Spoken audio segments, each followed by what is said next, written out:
Around Dodge City and in the territory on West, there's just one way to handle the killers and the spoilers, and that's with a U.S. Marshal and the smell of shit.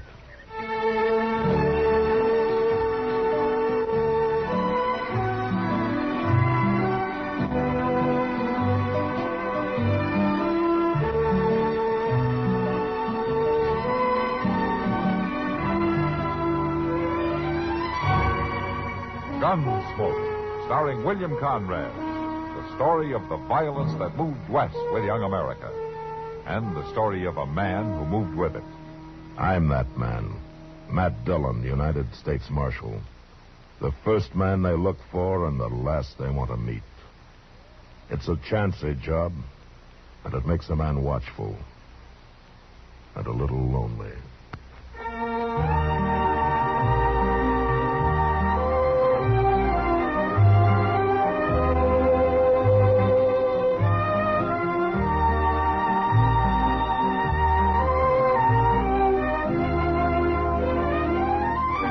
Gunsmoke, starring William Conrad.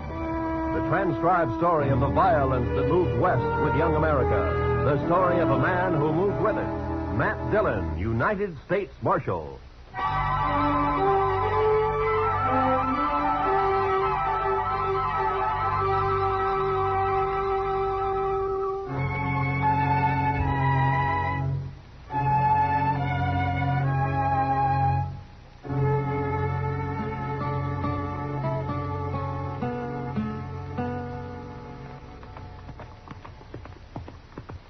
Ain't we never going to make camp, Mr. Dillon? We'll ask whoever's living in that cabin up ahead if there's any water around here, Chester.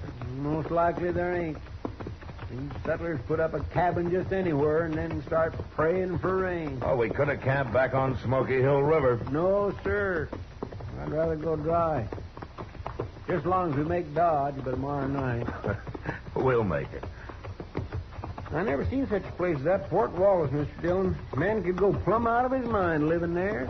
Well, they don't build army posts for pleasure-loving people like you, Chester. I've been in the Army. Oh? Like it? Well, sir, we didn't always see eye to eye, me and the Army, but at least I didn't get killed. Well, that helps. Hey, I'll bet you look pretty bold in a uniform, Chester. Oh, my, yes. I surely did. I wonder if there's anybody home here. Hello? Place looks deserted, Mr. Dillon. Yeah. Here, hold my horse, Chester. I'll take a look. Yes.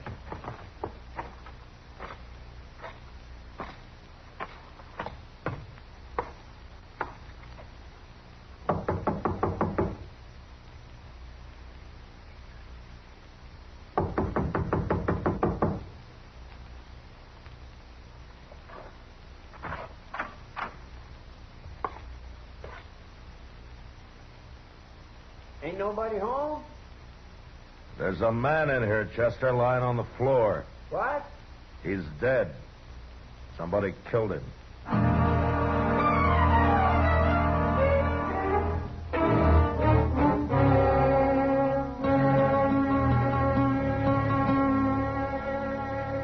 We'll put the fire out now, Mr. Dillon. Yeah, we better get started. Looks like rain this morning. It's too early to tell for sure. Too bad we don't know that fellow's name, Mr. Dillon. Sure do hate to bury a man and not even put a marker on his grave. I'd rather know the name of the man that killed him. It's awful easy to get by with killing a man way out here. Yeah, too easy. Say, look over there, Mr. Dillon. Yonder comes a couple of riders. Yeah, I see him. What do you suppose they're carrying rifles for? Stand over there, Chester, about 10 feet from me, huh? Yes, sir. And keep the hair out of your eyes. Yes, sir, I will.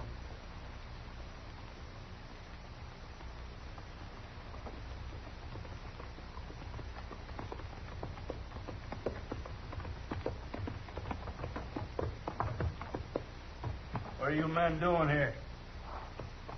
Do you own this place? I wouldn't live in a shack like that. We got a real house over on Turkey Bend. But that don't answer my question, mister. What are you doing here? We found a dead man in the cabin there last night, so we stopped to bury him. A dead man? That must have been Riley. What happened to him? He got shot. Who'd have shot a nice fellow like Bob Riley? Maybe they done it, Deaver. They probably did. You think we ought to hang him? It'd be easier to shoot him and leave him here as a kind of a warning. Yeah, good idea, Giles. You move that rifle 1 inch, mister, and you'll die for it. Now go ahead, mister. You're calling it. It ain't worth a chance. All right, mister. Whoever you are, you and your friend get mounted and ride out of here. You're Giles, huh? And Deaver? That's right. We don't want people around here. Might get an idea to settle down. Now, you two start riding, and right now. Chester. Yes?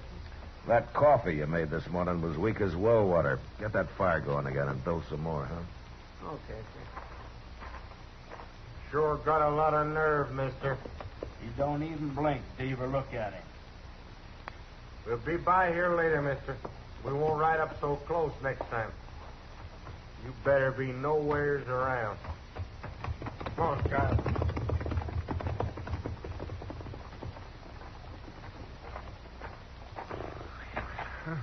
I almost stopped breathing, Mr. Dillon. It was 2 against 2, Chester. We'd have made out all right. Yes, I know, but it's the waiting that chills me. Say, you know something? I'll bet anything it was them that killed the fellow that lived here. Maybe. And I'd sure like to know more about those two. But right now, we better get started for Dodge. Yes, sir, I'll go get the horses.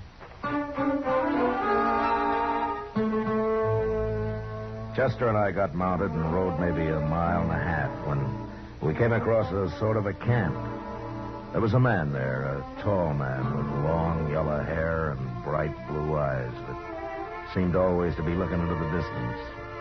He had a mule and an old wagon and some hogs that he kept in a well-built, partly covered pen. But he hadn't put up a shelter of any kind for himself, and it didn't look as though he was about to. We got down and walked over to where he was standing by a small fire. Sit down, man. I got no coffee, but you're welcome to that pot of chicory. There's a spoonful of molasses in it. Well, thank you, but we just stopped to say hello. No need to hurry off, mister. My name's Obie Ridgers. Glad to know you, Richards. I'm Matt Dillon, and this is Chester Proudfoot. How you do? I don't meet many people out here. Are you raising hogs? All my life. Not here, though. Well, where do you live, Ridgers? You got a house somewhere? Ain't lived in a house since I was 9 years old. I like it outside. I need a breeze. Well, you're outside here, all right. I ain't gonna move no matter what they say. No matter what who says. Them 2 fellas up on Turkey Bend. Giles and Deaver? Them's the ones. Tell me, Richards, there's a cabin about 1.5 miles north of here. You know the man that lives there, Riley? He comes by here now and then. Oh, we buried him last night. Somebody shot him. That's bad. That's real bad. You better tell the law about it if you're going anywhere, mister. I don't hold with murdering a man. Well, I'm a U.S. Marshal, Richards. Is that a fact? Well, Don't you ever get into Dodge? I never have, but I'm going today. What, in that wagon? It'll take you a week. No, sir. I'm going horseback. Well, I swear I don't see no horse. Well, right out there, fella. Here he comes now. There's Jim Branch leading him. Jim talked me into going to Dodge with him, but I know I won't like it. I'm just doing it for Jim's sake, kind of coddling him along, make him feel good. Where does this Jim Branch live? He's got a little place over west of here somewhere. Jim's nothing but a cowboy, Marshal. He'll be drifting on one of these days, kind of like me that way. Hello. Got company, Jim. You ready to go, Obie? I'm all dressed up like a sore thumb, can't you see? What'd you do, change your socks? This here's a U.S. Marshal, Jim. I forget his name. My name's Matt Dillon. I'm glad to know you. I'm Chester Proudfoot. Well, how you do? You heading for Dodge, Marshal? Yeah, we'll ride in with you if you like. Good. This is a big day. I've been talking Obie into going to town for 3 months. He claims he don't like towns. Wait till he sees Dodge. I'm happy right here with my hogs. I don't need no town. Your hogs won't miss you. Well, let's get started. I gotta be back in 3 days, Jim, like you promised. Them hogs will starve if I ain't. You'll be back. Oh, say. What? The marshal here tells me Riley got shot. No.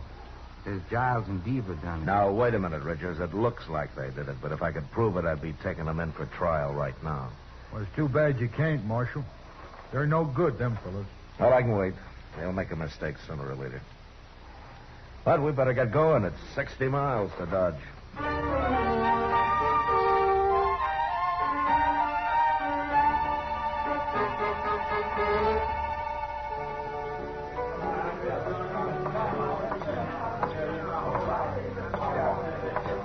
Good evening, Kitty. Sit down, Matt. You want a drink? No, thanks. I just had dinner. That reminds me.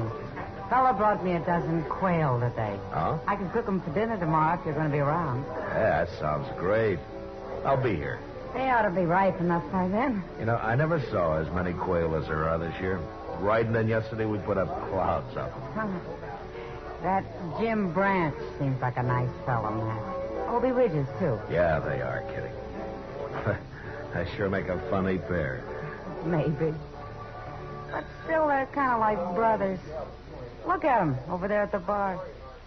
Opie's getting spookier every minute he's here. Obie likes it outdoors, right out on the ground. I doubt he'll ever come into town again. Jim told me he still hasn't been able to get him to take a meal in a restaurant. He has to bring it outside for him. Says he can drink inside, but that's all. Well, maybe we'd all be better off if we lived that way, Kitty. Not me. I don't want to live like an animal. Don't you? Hello, Miss Kitty. Hello, Jim. Marshal, something bad's happened. What, Jim? Well, this fella here just rode into town from up north. Well, he come by Obie's camp. Marshal, somebody shot Obie's mule and burnt up his wagon and killed all his hogs. That's right, Marshal. Oh, Yeah. no. Giles and Deaver again, huh? Well, it's Obie I'm worried about. I never should have made him come to town, Marshal. He'll kill them fellas now. I know he will. I'll ride out with you, Jim. Right now.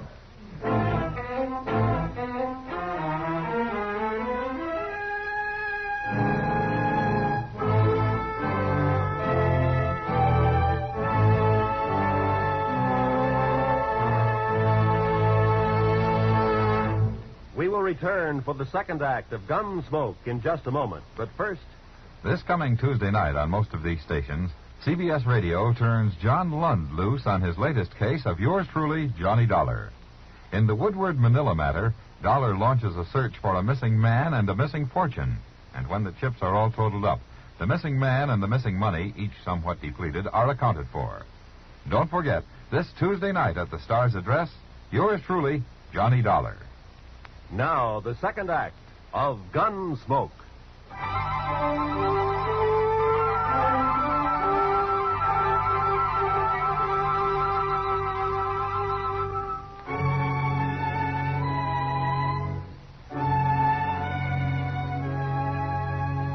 I wanted to ride out to Obie Ridger's camp that night, but Obie insisted on staying in Dodge. He even tried to have a good time for Jim's sake. Next day, however, on the ride up, he just sat his horse and stared straight ahead and never said a word. We reached his camp after dark, and we could see his mule and his hogs lying there in the moonlight, and the remains of his wagon, charred and ghost-like. There was nothing we could do then, so we lay down on the ground and went to sleep. But that was our worst mistake, as I discovered when Chester woke me next morning. Obie had disappeared, and he'd taken his rifle with him. We saddled up and rode for Turkey Bend. How much farther is it, Jim? Just beyond them trees, Chester. I told you Obie was going to kill these fellas, Marshal. Well, maybe they're not here. Well, if they're not, he'll find them.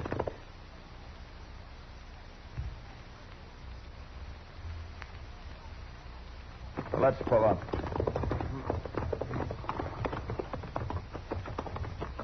I don't see no cabin. It's right in there.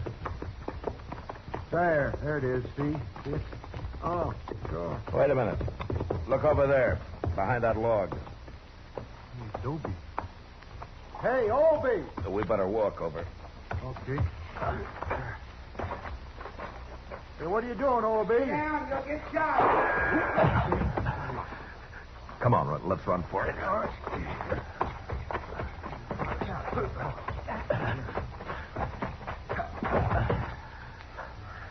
Beaver in there. I got him trapped. Look, Obie, I'll handle this. You can't kill these men. I done killed Giles already. That's him laying right by the door over there. Oh, Obie, you Blew did. the top of his head off. Obie, I gotta put you under arrest. Now, give me your rifle.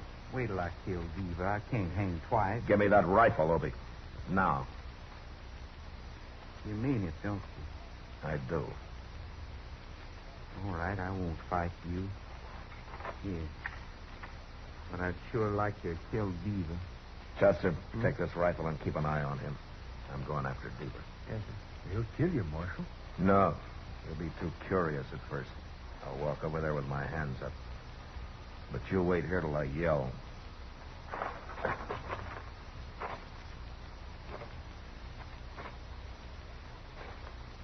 Beaver! Don't shoot. I want to talk to you. That's far enough. Come outside. Obie's under guard. He won't shoot. I'm a U.S. Marshal, Beaver.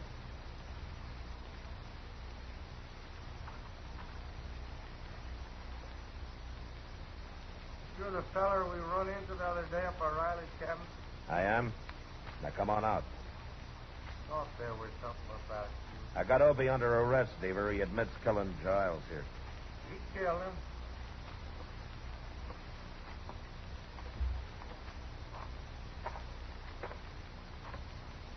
Did you and Giles slaughter his mule and his hogs?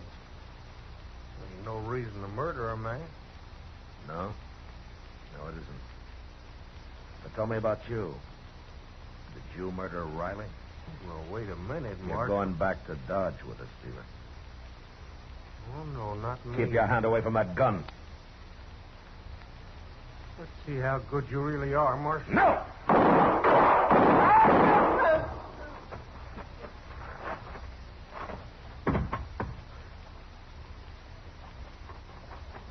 Dillon, good for you, Marshal. Good. You killed him. Now they're both dead. Yeah, they're both dead. But you murdered one of them, Obie. Jail. I can't go to jail, Marshal. I'd go crazy. I'd go crazy in jail, don't you understand? I can't go to jail.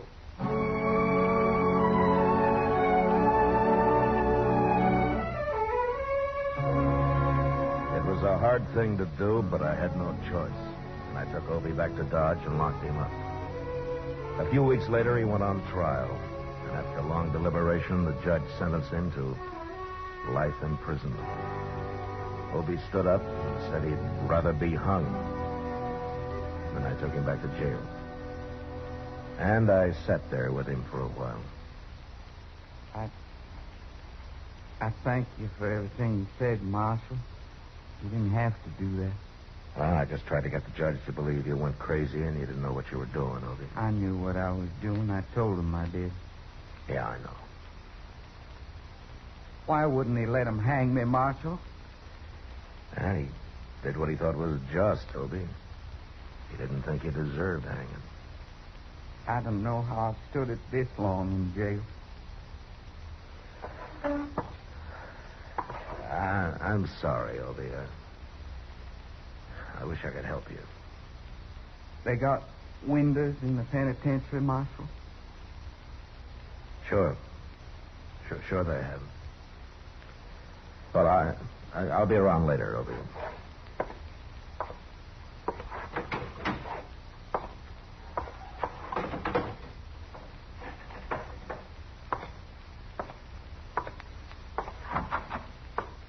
How's it taking it, Mr. Dillon?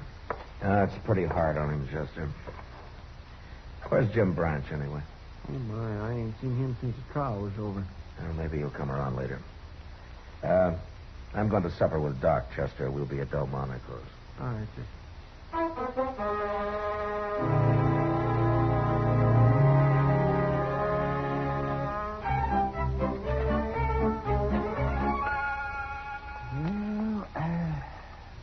like that could go crazy. Locked up, Matt? Oh, that's happened before. There's nothing I can do about it, Doc. Well, I know. I didn't mean it that way, Matt. Pass me the beans, will you? These are peas, Matt, but you're welcome to them. All right, peas. Peas, then. Thank you. Why don't you take a vacation, Matt? Go back east somewhere. Kind of like St. Louis or Kansas City, someplace like that. Maybe I don't like towns either. Well, that's just what I mean. You need a vacation, all right. Oh. Yeah? Well, if I were a rich croaker, maybe I could take one. Rich croaker? Croaker? Oh, man. Oh, croaker, man. How could you say... All right, Matt, Doc. You could... Take it easy, Doc. You'll bust something. It's a fine thing when a mere policeman can insult the noblest profession known to man. I was insulting you, Doc, not the profession. Oh, croaker. Oh, I might have known what it'd be like having supper with you tonight. I'll buy you a drink after, huh? How's that? Well, I don't know. Well, I'll think about it. Dillon? What's the matter, Chester? Obie Ridgers. He's dead. What? I heard a shot out back, and I run into his cell, and he was laying there dead. There's a gun on the floor. I don't know where he got hold of it. You better come look.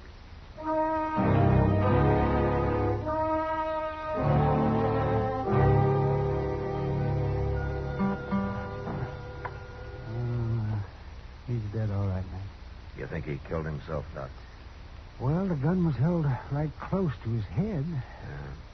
Maybe somebody called him over to the window and shot him. Maybe. But he could have done it himself. The bullet ended right here, Matt. Yeah. So you're saying it could be either murder or suicide, huh? That's right. Well, why would anybody murder him, Mr. Dillon? It don't make sense. Well, it could be somebody who understood how Obie felt about being cooped up the rest of his life, Chester. And somebody who liked him. A good friend. Jim Brain? I don't know who used that gun, but Obie's dead. And I'm going to find Jim.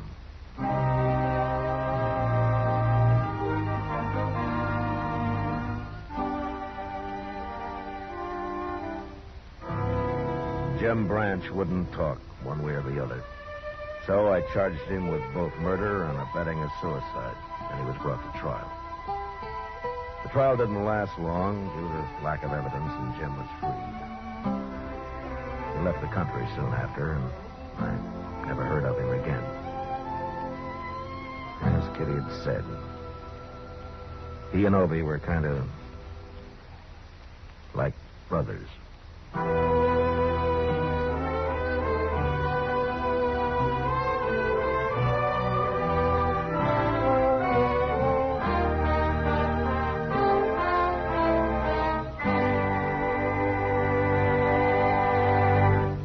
Gunsmoke, transcribed under the direction of Norman MacDonnell, stars William Conrad as Matt Dillon, U.S. Marshal. Tonight's story was specially written for Gunsmoke by John Meston, with music composed and conducted by Rex Corey. Featured in the cast were Vic Perrin, Lawrence Dobkin, Jack Crucian, and John Daner. Parley Baer as Chester, Howard McNear as Doc, and Georgia Ellis as Kitty. Roy Rowan speaking. Join us again next week as Matt Dillon, U.S. Marshal, fights to bring law and order out of the wild violence of the West in Gunsmoke.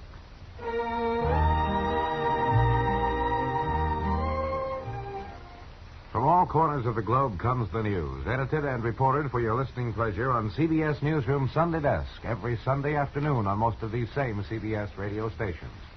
3 top reporters bring you the latest up-to-the-minute news in their specialized fields. Dick Joy tells you about news at home and overseas. Tom Harmon handles sports, and George Fisher reports the Movieland news. That's CBS Newsroom Sunday Desk, tomorrow at the Star's address. Eve Arden as Our Miss Brooks teaches you how to laugh tomorrow on the CBS Radio Network.